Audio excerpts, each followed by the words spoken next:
Hey, Brett Weiss here. Welcome to Tales from a Retro Gamer, episode number 12. Today we're going to be talking about Classic Game Fest. My son Ryan and I went down for the weekend. It was July 27th and 28th at the Palmer Event Center in Austin. Now, Austin is an excellent town. We love going there. Classic Game Fest is definitely an excellent convention. It's one of my favorite shows each year. And so Friday afternoon setup was super fun. It was very smooth. It was great seeing everybody. Everything went well. David Kalin and company, the guy who runs Classic Game Fest and owns Game Over Video Games, really professional, very well run convention. So we set up that afternoon. Friday evening, instead of just going back to my niece's house and hanging out, we decided to go out and check out the town. We love Austin, super fun, tons of stuff to do.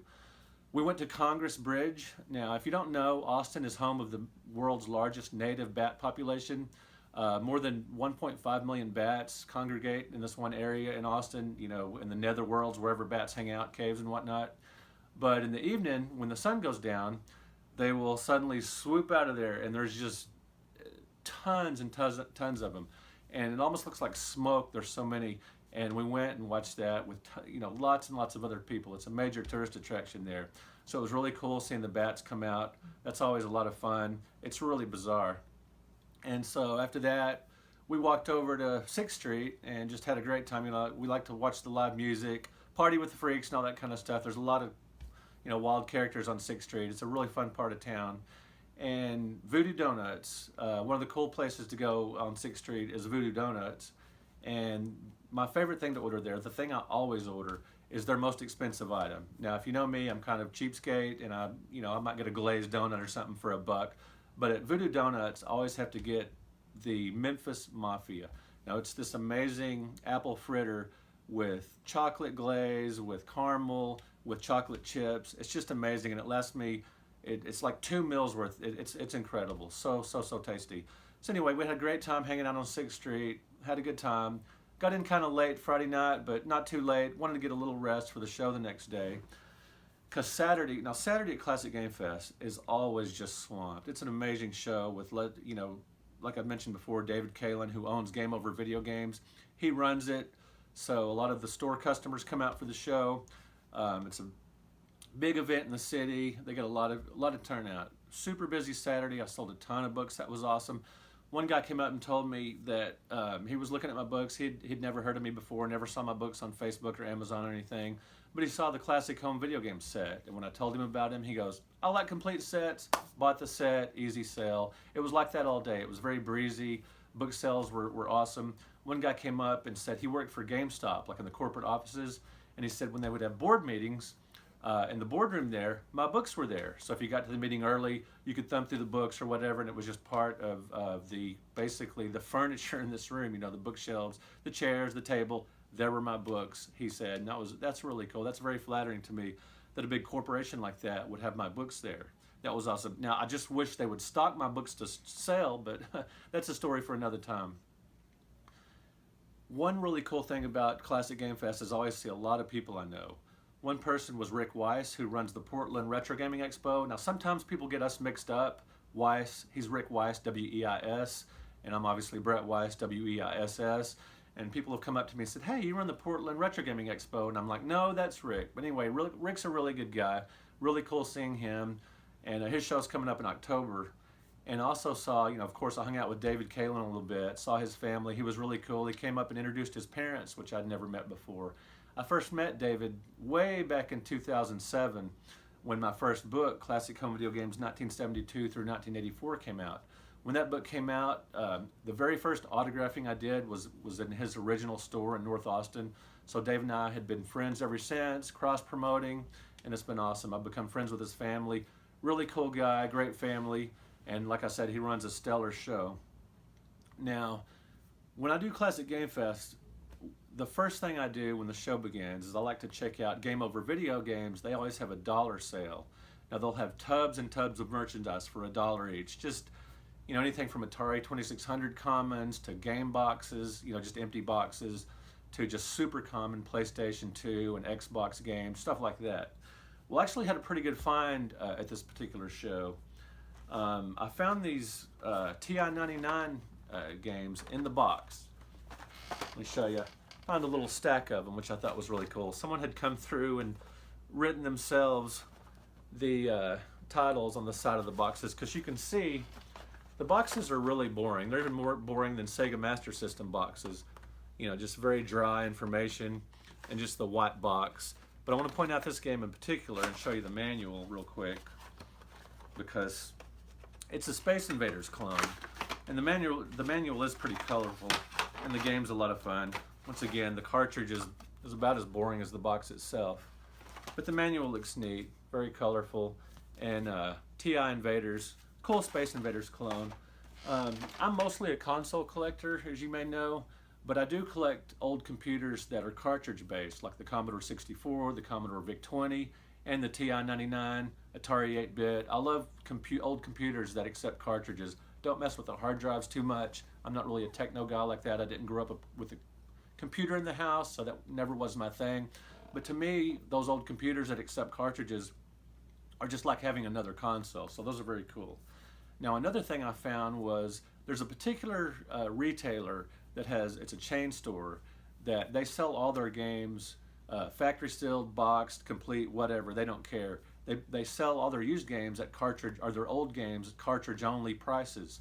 And so if you come up with just the cartridge or a factory sealed game, as long as it's an old game, a game they considered old, a retro game, they'll sell it for just the cartridge price. So let me show you what I found. The factory sealed games I saw, not a huge deal. Bulls versus Blazers, pretty common, but it was factory sealed. I think it'll look good on my shelf, and I'm a big basketball fan, so that was cool. I found Zoop for the Sega Genesis, factory sealed. You can see the seam on the back that shows you that it is factory sealed. Really cool puzzle game, a pretty underrated game. I was just on a Super Nintendo podcast where I talked about Zoop for the Super Nintendo, so it was kind of neat to find the Sega Genesis version. I got Real Monsters, or however you say that, factory sealed. And I got Judge Dredd. It's not factory sealed, but it is complete, mint in the box, all at cartridge only prices. Now the biggie that I found was Super Star Wars factory sealed, and you can even see it still has the retail tab on it. That's one of my favorite Super Nintendo games. I love that. So that was really cool finding those factory sealed for cartridge only prices. Got a great deal on those. I want to show you one more thing real quick, a little stack of magazines that I got as well. I traded for these. Now growing up, I loved video game magazines in the early 80s. There was a ton of them being published, and I read as many as I could. One I really liked was Electronic Fun with Computers and Games. This one I found in near mint condition. And I got Video Gaming Illustrated, the premier first issue, and this one has Tron on it. I'm a huge Tron fan, as you may know. And there's one magazine called Video Game Players. Now, the grocery store where I read my magazines and the convenience stores where I'd read them and occasionally buy one didn't carry this one. Video Games Player. Wasn't really that familiar with that, so it was really cool finding these. There's one particular article, Fastest Joystick in the West, 7-Eleven picks the Texas State champ, which is cool since I'm a Texas guy. Back in the day, I didn't know anything about that competition, but it'll be neat to read about it. And I found another issue of Video Games Player. So good scores, very happy with those. And like I said, book sales were great, so Saturday was a big success. I took a little time to look around the vendor's room. I saw a ton of boxed stuff. Speaking of boxed games, boxed NES, and I like the more obscure stuff, seeing these at shows. Stuff you're not going to find at most mom and pop retailers that carry retro games. I saw Colecovision Box Games, Tommy Tudor boxed games, really obscure cartridge-based computer. I saw RCA Studio 2 boxed games, Arcadia 2001. Really obscure stuff that just weird old people like me seem to like, but really fun to see. So Saturday was a great show, and that night, Pinballs, a massive local arcade, had an after party. And so I heard they were having free beer. Boom, of course I'm there. Ron and I went and had a blast, and they had some discounted games. Game cards were discounted as part of the party. That was really cool. I ran into Jeff Wittenhagen, who I had done a panel with earlier on Saturday. Now, we did a great panel that afternoon. It was at 2 o'clock, and we had a really good turnout. A lot of people showed up. So earlier that day, on Saturday afternoon, Jeff and I had done a panel together. It was a lot of fun. We just talked about content creation, writing about video games, YouTubing, podcasting, and all that stuff.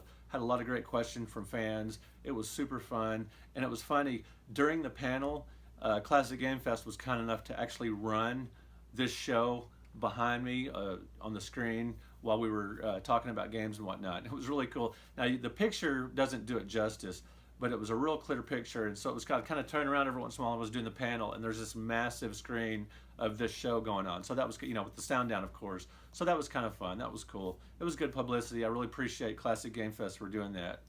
So also at Pinballs, had a couple of beers. It was great. Really tasty craft beers.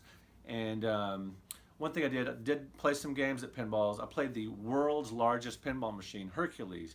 Now, I remember this game as a kid growing up, playing at Malibu Grand Prix. Now, it's not only the world's largest pinball machine, but it's always also the world's crappiest pinball machine. It's very clunky. The giant ball just bounces around random. It's not a great game, but I had to play it while I was there, just kind of a throwback to the past. And also played, I ran across a free game on the Hobbit, which is kind of funny because it reminded me of being a kid. I'd walk around looking for free credits, and for whatever reason, there was a free credit on the Hobbit. And it's a $1.25 game at Pinball, so pretty good score. And speaking of score, I ran up a pretty good score on it and entered my name and all that. And that's always fun. So at Pinballs, it was a blast. Got a little more time to hang out with the Game Over crew. That was always great. Ryan had a good time. It was really cool. I always like after parties at shows because when a video game convention, when the day is over, I'm never quite ready to be done. So it's always cool when there's an after party. Now the next day, Sunday, obviously Sundays are never as busy as Saturdays. At conventions, it's just Saturday is the day. Sundays are always kind of have a slightly sleepy feel to it, but it was a steady day. I did sell a lot more stuff, and I did have a chance to visit with some more people, and I got a chance to check out the Classic Game Fest arcade. They had some of my favorite games of all time, Phoenix, Tron, and they had Asteroids, which I saw a couple of Stormtroopers playing, which is funny. I seriously doubt they did very well at the game because we all know how bad Stormtroopers are at shooting. Also on Sunday, Mike Begum came by. He's a good friend of mine that I've known for several years. He's a ferocious esports competitor, excellent gamer, really nice guy, very humble guy despite his awards and his many achievements with esports. Really cool guy, really nice guy. Also ran into Carmen Fielder, the Pixelated Princess. Saw her Sunday afternoon. Checked out her booth. She's always got lots of cool pixelated art for sale. Always nice to see her smiling face. Really cool. So my question for you this week is, have you ever been to Classic Game Fest? If you have, please mention in the comments below your experiences there. It's an excellent show. Thank you very much for that. Speaking of comments, last week I did an NES unboxing, and I do have some comments. Fall of Saigon said, a factory sealed NES system. That's what he found one time. He found it in 2018. He goes, I was floored. I bought it on the spot. I love your books. And then he has a smiley face. Pop Stream says, great rundown and unboxing. I was 11 in 1987, and I eventually owned an NES, Sega Master System, and 7800. It was a great time to be a kid. I have a new steel-sealed Bally Astrocade that I found in 2001. Thinking about breaking it out of the packaging and finally unboxing it. Now, that's a video I'd watch. I would love to see an unboxing of an Astrocade. That would be excellent. Well, thank you very much for watching this video. Hope you enjoyed my rundown of Classic Game Fest and my pickups. I've got a couple more shows coming up. August 3rd, I'm gonna be a guest at Mo GameCon in St. Louis, Missouri. And August 9th through 11th, I'm gonna be a guest at the Let's Play Gaming Expo in Irving, Texas, which is between Dallas and Fort Worth. And I'm gonna do a panel at Mo GameCon.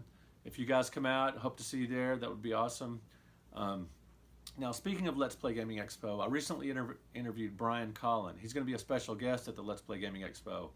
I interviewed him for his appearance there and just talking about, he created Rampage, so we talked about that in my interview and some other things. I did an article based on the interview, and you can find that at brettweisswords.com, so just check that out. I'd appreciate it. If you could like this video and subscribe to the channel, I would greatly appreciate it. Thanks for watching. I'll talk to you later. So my question for you this week is, have you ever been to Oh my gosh!